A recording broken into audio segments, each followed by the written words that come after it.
Why? Why?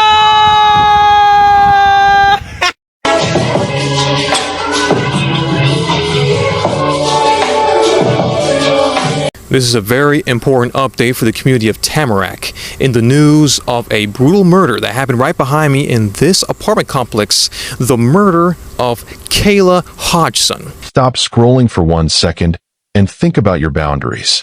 You click a button, you block a name, you end a conversation. It's supposed to be over. But what happens when the line between digital anger and physical assault dissolves completely? When an online insult becomes the very motive for an act of lethal, interstate violence. It was 3 p.m. on a sweltering Wednesday, July 13th, 2022. Tamarack, Florida. The kind of suburban complex where the greatest disruption is usually a lost package. Inside an apartment on the second floor, a routine wellness check ended with a 911 call that froze the entire development. The adult female found inside was deceased. The scene was immediately labeled a homicide. The police knew, right away, this was an intense crime. This was not a domestic dispute. This was an execution by keyboard. No, seriously, this was an execution by keyboard. The victim was 23-year-old Kayla Hodgson. She was known in the South Florida nightlife scene, a bottle waitress, an undeniable force. Friends said she had a big heart and was everybody's hype man. Her life was open, outgoing, and brimming with promise. And yet, somewhere, a private, possessive fury had fixed its entire focus on her. Have you ever felt a cold knot of dread when realizing a harmless online connection could actually represent a real-world, escalating danger? The person consumed by that fury was Sakina Thompson. She was 31, residing in Queens, New York, the ex-girlfriend of the man now dating Kayla. Thompson was hundreds of miles away, but utterly consumed by jealousy. The exact moment the conflict became deadly was when Kayla clicked block. It was a definitive digital statement. For Thompson, it wasn't just exclusion, it was a rejection so profound it demanded a physical response. The problem wasn't a secret. It was the simple severing of that connection. That single digital move became a death sentence. If you recognize the profound, real-world consequence of unchecked digital obsession, please hit the like button right now. It helps this story reach more people who need to hear it. Thompson was over 1,000 miles away. The digital final word had been spoken, but Sakina Thompson's next action wouldn't be on a screen. It would be on a flight app. Her subsequent conscious steps, securing transportation, crossing state lines, transformed her rage into a documented plan. How did a single digital tap, a simple block, transform into a 1,000-mile flight with one objective, lethal force? That is the question that drives this case. Keep watching until the very end, because before the final chapter, I'm going to give you 2 powerful, life-saving tips on how to recognize and escape the toxic warning signs of relationship abuse that you absolutely must know. Don't click off. Welcome to Unseen True Crime Stories, where the darkest secrets and untold cases come to light. Consider subscribing and tapping the notification bell. That way, you won't miss our next true crime story. Your support keeps these stories alive. The charge against Sakina Thompson was first-degree murder. That isn't a crime of sudden, uncontrollable fury. It is the conscious, deliberate decision to kill. The prosecution's case rested entirely on proving Thompson had time to coolly reflect on her actions, that she planned this. The evidence was in the logistics. Thompson was over 1,000 miles away, in New York. She had to secure airfare. She had to invest time and money. She had to actively choose to cross state lines, transforming a relational conflict into a physical threat. That journey was her thinking time. Every mile of that flight refuted the idea that this was a momentary loss of composure. She had opportunity after opportunity to stop. She chose instead to proceed with lethal intent. She flew over 1,000 miles with a clear objective. How did a single digital tap, a simple block, transform into a 1,000-mile flight with one objective, lethal force? But beyond the flight plan, the questions remained. How did she gain access to Kayla's secure apartment building?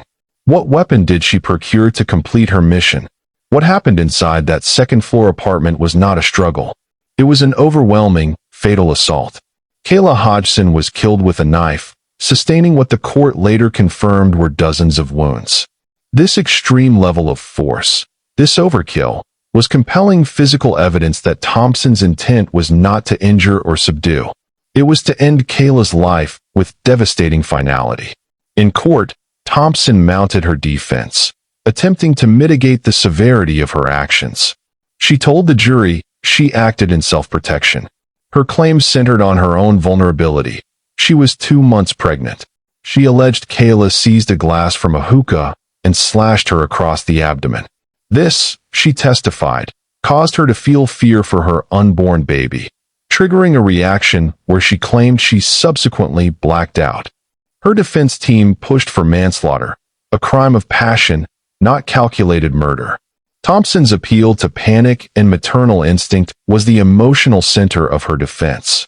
But that story was about to be utterly dismantled by one key set of facts. And now to a crime alert today in Tamarack. Authorities are trying to solve a murder mystery after a young woman was found dead in her home earlier this week. Local 10's Janine Stan with us live now with the latest on this investigation. Janine. And Calvin, they have been working around the clock. I'll step out of the way. This is the mobile forensics unit. It's been here for the last few days. It's actually one of the biggest mobile forensics units in the country. It allows them to process the evidence more quickly. They are hoping to solve this one. Day 3 of a homicide investigation. At one point, deputies focusing on the garbage area downstairs from where a woman was found dead. The victim's second-floor apartment is still blocked off, a biohazard bag and evidence markers on the ground. Family identifying her as 23-year-old Kayla Hodgson. The Broward Sheriff's Office releasing only few details about what happened. That someone found this young woman unresponsive Wednesday afternoon, and deputies and paramedics declaring her dead when they arrived. The initial reports about what happened to her are tough to hear. The caller said that there's a gash on the patient's neck. It looks like someone slashed her neck. But when Hodgson was in harm's way is still under investigation. Neighbors on her floor tell us they did not hear any recent commotion. When I came in, I saw that the tape was on the door, and that's all I know. Did you ever see anybody unusual come in or out of there? No. Before we reveal the critical, undeniable proof that exposed Thompson's lie, if you're gripped by this intense search for the truth, hit that subscribe button right now. Don't miss the deeper investigation into these real-life consequences. A person in a supposed mental blackout is physically incapable of complex, goal-oriented behavior. Yet, the evidence proved Thompson engaged in rational, sequential steps after the attack. She didn't flee immediately. Instead, she methodically changed out of her bloody clothes, putting on some of Kayla's own garments. She then actively worked to clean parts of the crime scene. Finally, she gathered up the critical evidence, the knife and her own clothing, and discarded them before leaving Florida. A blackout state cannot account for cleaning a floor, changing outfits, and traveling to dispose of specific items. These were actions that required conscious thought and a clear intent to obscure her involvement. The jury knew she was lying. Her behavior was definitive proof of calculation, not confusion. How did a single digital tap, a simple block, transform into a 1,000-mile flight with one objective: lethal force? And now, with the cleanup exposed, the question narrows. What exactly was the vital evidence she frantically tried to discard?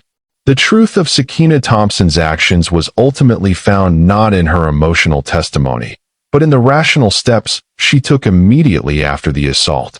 The prosecution successfully convinced the jury that the attempt to clean the scene, the change of clothes, and the disposal of the weapon were undeniable indicators of a fully conscious mind, a mind with a clear intent to conceal a murder. These were the decisive factors that destroyed her defense. She had premeditated the flight.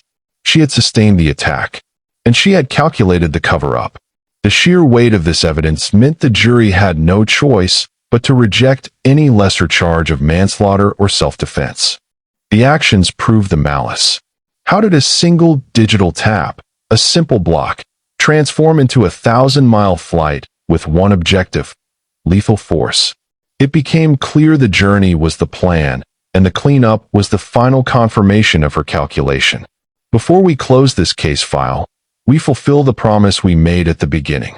This case is a painful reminder of the dangers of unchecked obsession.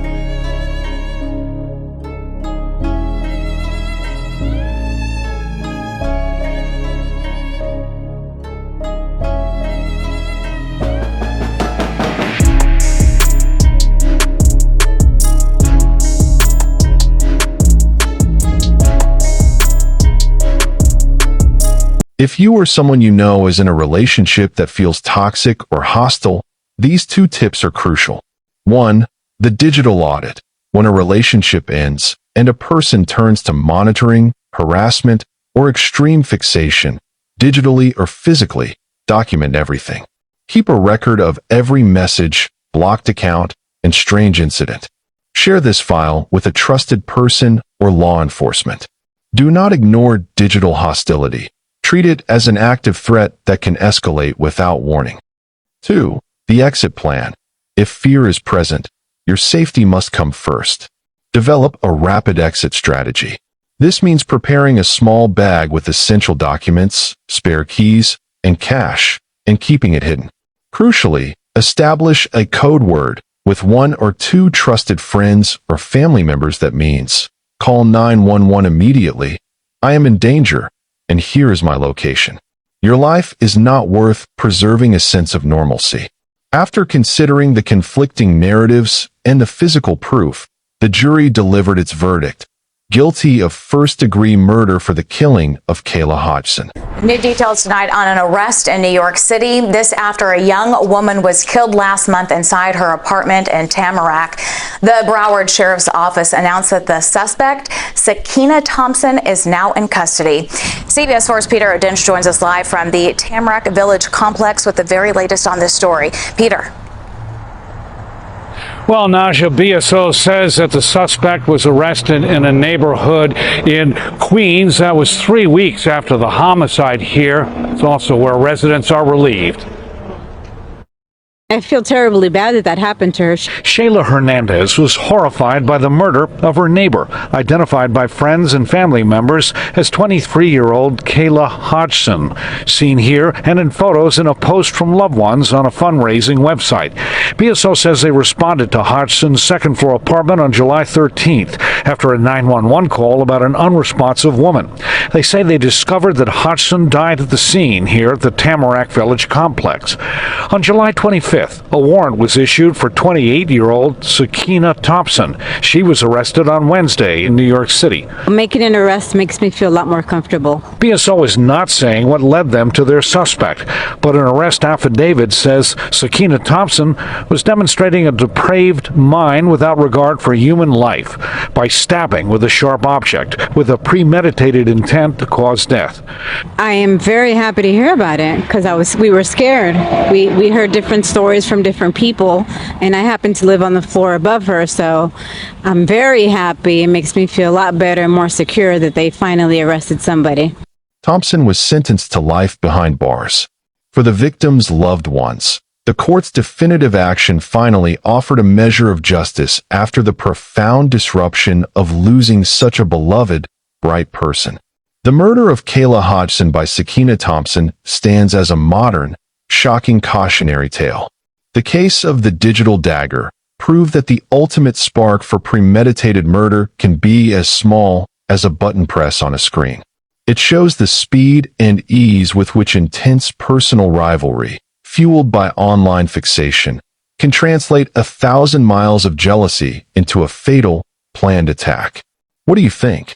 Does this case prove that for those consumed by fixation, digital exclusion is viewed not as a boundary, but as an intolerable provocation? Let me know your thoughts in the comments below. And if this story needs to be heard, if the tips can help someone recognize a sign of abuse, share this video.